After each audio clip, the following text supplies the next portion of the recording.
Hello guys! Ivan from Audio Insurgency is here. We've been asked this question before. How do you make sounds out of samples that you find online or record by yourself? Well, today I'm gonna show you how. Now we're going for adventure.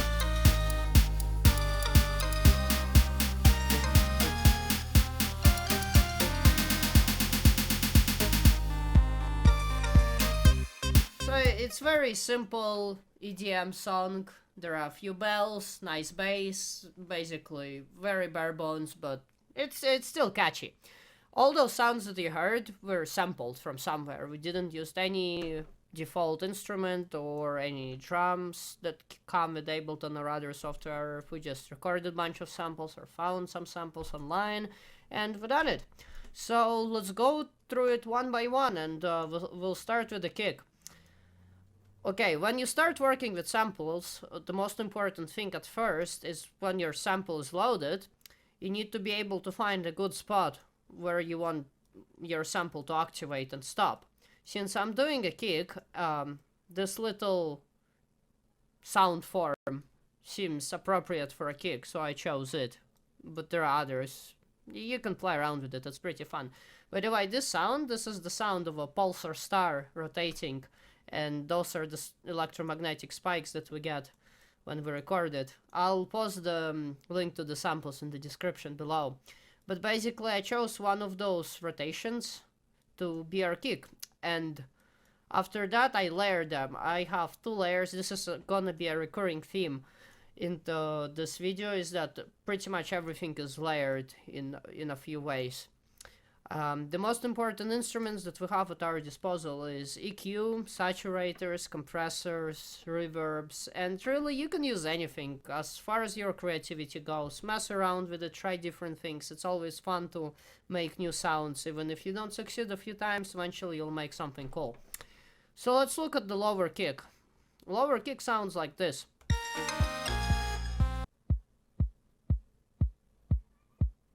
So very soft. It's obviously not big EDM kick, but we're working here with samples, so it's all right. It does its job. And essentially, after I chose the sample, you need to put in some fade in, put some fade out. Especially if you're layering things. For example, for the kick, you want the high pitch sound to come a little bit before the low pitch sound. And yeah, this is pretty straightforward. Find the position where you want to play. Set in some attack and decay, and you're good. So for the lower kick, I set up the EQ in such a way that, well, it plays most at lower frequencies, around 60-70 Hz, kind of like a sub-bass kick. I cut off the low frequencies because I found they were a bit noisy, and I essentially just compressed it afterwards. It's very short compression with short attack, short release for that pumpier sound, since we're salvaging the situation here. And then we have the top kick.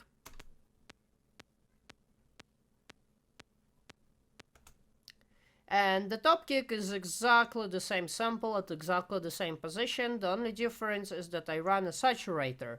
So the saturate is gonna distort the signal and give it a whole bunch of new excitations in it. So let's compare the signal with the saturator. Let me select the high kick. Versus the signal without the saturator.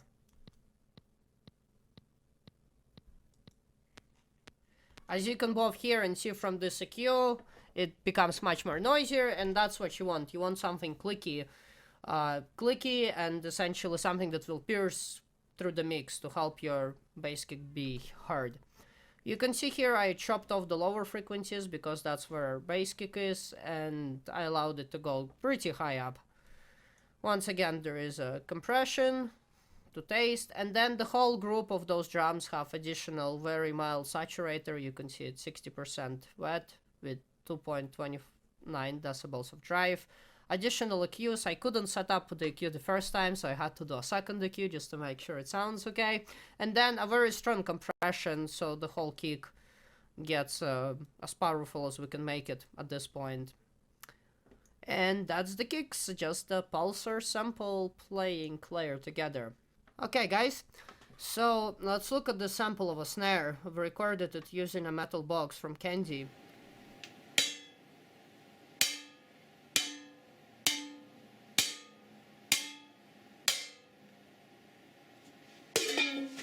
And there is 4 layers, and the 2 layers are the low levels, and the two layers are the high-pitched layers. Essentially, when you're playing around with something like a metal can, fill it up with water, fill it up with coins, have fun with it, because the empty can will sound much more different from a filled can, so you can create different crazy sounds with it. So let's look at this lower sample. It's very low pitched, very okayish hit. As you can see here, I have a saturator on it. It doesn't saturate too much, and the main excitation is around 200 Hz, and that's where normal snares usually excite when you hit them, at least for the lower spectrum. That's where you want that nice thump coming from around 200-300 Hz. So I set the snare up to be accordingly excited at that range. The second part is essentially the second low part.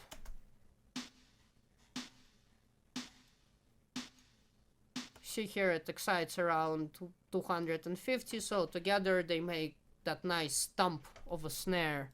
And it's the same effect, it's some saturation, some EQ. And let's hear how they sound together. Yeah, that's okay. That sounds like a snare. So now we'll have 2 layers of higher pitch snares.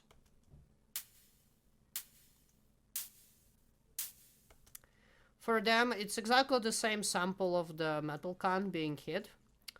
However, I detune them. Well, you need to detune even all the samples you work, you need to detune. The reason why the 2 lower snares have lower excitation around this area is because I tuned them down so they would have that, because I looked at the sample and it had an excitation at lower frequencies, and by transposing it down, I just brought it up to where I needed to be.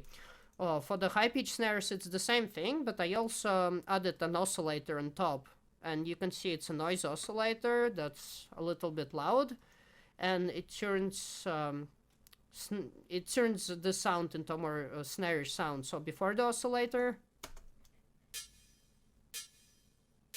and after.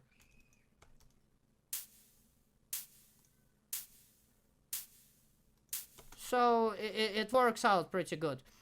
I have exactly the same thing on them. There is a lot more of saturation because you want to saturate those high frequencies. You usually don't want to do that with the low frequencies.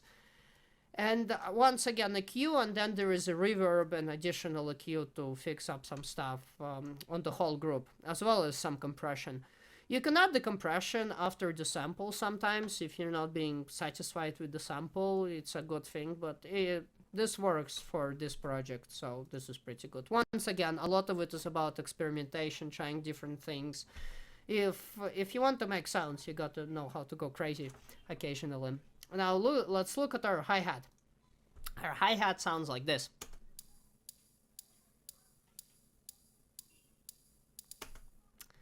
So what we did is we have an old music center and there's a volume knob on it, and it makes this nice click. And I recorded it in a bunch of ways, and I just isolated the first click because it's a click. It sounds very hi-hatish. Once again, don't forget about fade in and fade out. Very important here. And the 2 layers of the hi-hats is as follows. This is the first layer.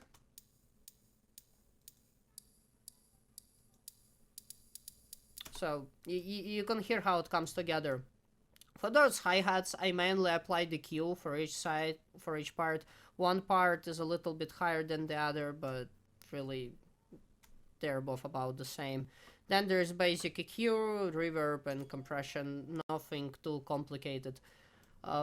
This is very simple, the sample was good, exactly what you essentially want for a hi-hat like this, so that's how the drums sound.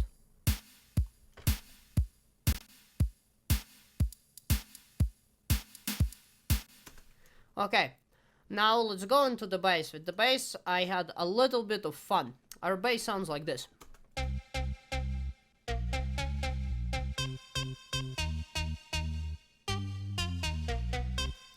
And what I did is I took a paper towel tube and I put it right to my neck and I recorded it. Me just doing ooh and ah. And after that, I just put it into the sampler. So in this case, you can see that at the beginning, my voice was very inconsistent. This wouldn't be a good place to sample from, but this is pretty straight. There is no visible distortions that are too disastrous for the sound. So I took, that's the part of the sample that I took. There is 3 layers of the bass. I'll start with the sub bass first. Sub bass. When you do something like that, you obviously need to tune the sample because I wasn't doing any particular note. So I had to tune it up 12 steps up and set the root key to C sharp, as well as to negative 25% detune. And at first, what I did is compressed the sample very strongly to be able to work on it a bit better. And then since this is a low bass, we have EQ that cuts out around 200 Hz. You can see there is nice frequency spikes, and overall this bass sounds pretty nice. It sounds pretty nice. Then I have the middle layer, which is pretty much the same thing. The only difference is that this EQ is to set up to give the bass some punchiness in the middle range.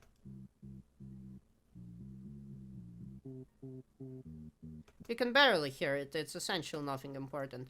And then I paired all of this with the exactly same cut of the same sample, but I transposed the top and I changed the attack and decay so it would be more like a bell. I as well applied a very strong saturator and some EQ, reverb and compression, business as usual. And basically it sounds like this.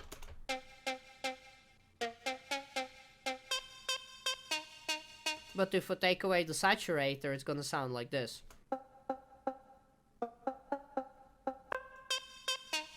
So don't be afraid to overdrive your sounds, to distort them, play around with it. If you hear some noise, sometimes it's noise just in the specific frequency band, so you can cut it out with the EQ and still get a nice sound.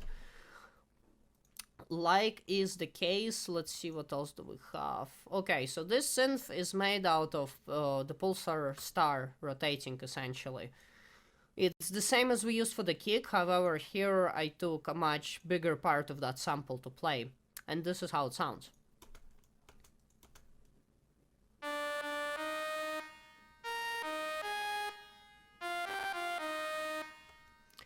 So essentially it's kind of like a harmonica, not really, but it works. Once again, we have a heavy compression on it because the samples are very noisy. Not noisy per se, but they create noise because of how inconsistent those spikes are. And then I apply the EQ. You can see the EQ is funny, it's kind of like a band EQ. The reason is there is a lot of noise in the lower and higher frequencies, so I had to cut it out, a lot of it. Also done some saturation and then compressor, as well as reverb and additional compression. I do exactly the same thing for this layer, they're just 2 different layers.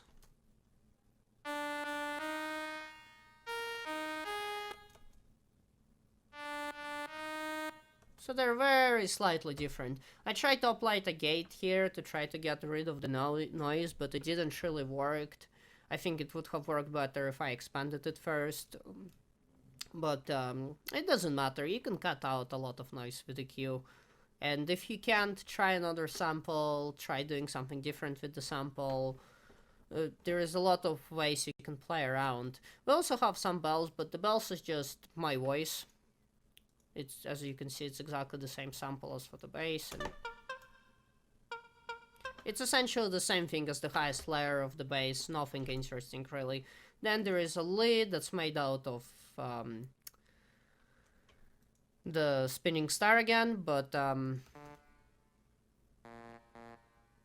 it's just a little bit lower in pitch. It's essentially a very similar thing as well. I think I just copied them out to give it some harmonics on the lower level. And as you can see here, I moved the EQ a little bit to the left, so now it's a little bit bassier.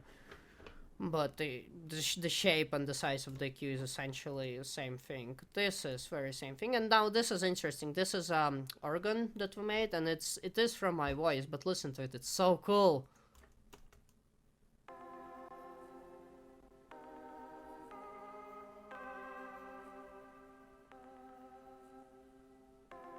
Sounds something like 80s synths or something like that. So we chose a part of my voice that's fairly stable.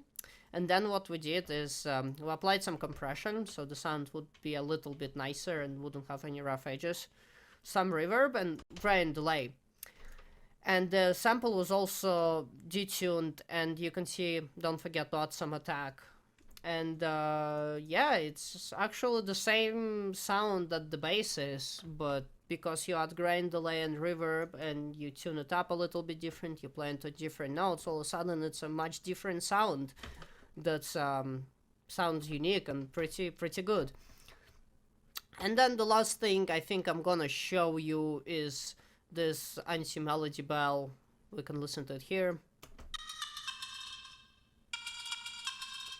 Here I took one of those clicking sounds, the ones that we use for a hi-hat from the medium center, and what I did is I put external carrier in the vocoder. So what that means is when this bell signal is playing, it's gonna modulate the signal of this anti-bell instrument. Notice that this instrument should be turned off. It's turned off usually. And because of that, if you turn off this vocoder, this will sound like this. But with the vocoder, so it kind of makes the sound a little bit different from those bells, but still pretty close. And it works pretty well for background noise and what's not. 1 second. So essentially, this is it. Just play around with it, have fun, use compression, use the EQ, use the vocoder, use whatever comes to your mind, but EQ, compression, reverb, delays, this is essentially what you mostly need to make your sound nice. Go around your house, try different things, hit different things, break your dishes, although don't break your dishes unless you can buy a new one, but if you do, send me the sample. I'm gonna make a nice splash hat. I always wanted a splash hat out of broken dishes, you know, that just sounds like something that can work, and that's the thing, just have fun with it, think about it, what can work, what can't work. If you can, try to record the sample as clean as possible. Obviously it's much easier if you recorded it well and there is no problems or no noise or something like that. So essentially that is it, and I hope you enjoy this tutorial. We're gonna be posting all those samples in the description below. If you make something with them, let us know. It's gonna be fun. I would love to hear what people can do with them. We're actually gonna post more samples than we have here because we recorded a whole bunch, but I hope you guys will check it out and have fun with it. For now, I'm Ivan, and I'll see you guys later.